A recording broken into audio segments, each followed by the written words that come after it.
There's a lot of filtering you can do on the alarm status table that comes with Ignition. Basically, once you drag it onto a window, it shows you all of the alarms that are currently active or unacknowledged right now. So we can actually filter that list to be a smaller list rather than seeing everything. There's a couple of properties down the very bottom of the component. So once you have a window, if you go down to the bottom left and scroll down, there's a section called filters that we can work with. And we can filter the list based on priorities, based on current state, based on the source, as well as the display path. So here, for example, on the priority, I can actually filter alarms that's showing up in the view based on the priority.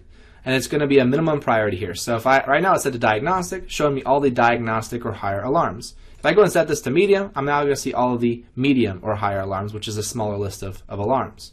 If I go to critical, it's going to show me only the critical ones there.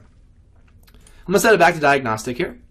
The second set of filters we have are based on the state, and there are 4 states an alarm can be in. It can either be active and unacknowledged, active and acknowledged, cleared and unacknowledged, and cleared and acknowledged. As you can see, there's alarms in here with different colors because of the different states that we have. So right now it's showing us all of the active and unacknowledged, all of the active and act, and all of the cleared and unacknowledged. So if I go ahead and uncheck the clear, it's going to remove all the clear ones and only show me the active, whether it be acknowledged or unacknowledged. If I go and uncheck the active and acknowledged, it's only going to show me the ones that are currently active that are not acknowledged. So we can filter which alarms we want to show also based on the state. Typically what I do is I show all of the active ones that are either unacknowledged or acknowledged. At the very bottom, we have the ability to also filter based on the source and the display path.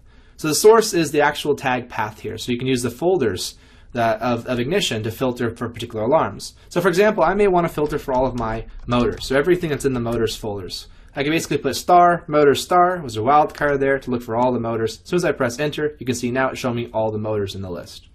If I remove that, I can also do the same thing on the display path. The display path is something you type into each of the alarm configurations. So for example, I can look for all of the high amps and do a star, high amp, star, and that will only show me the ones that are high amps, and so on and so forth.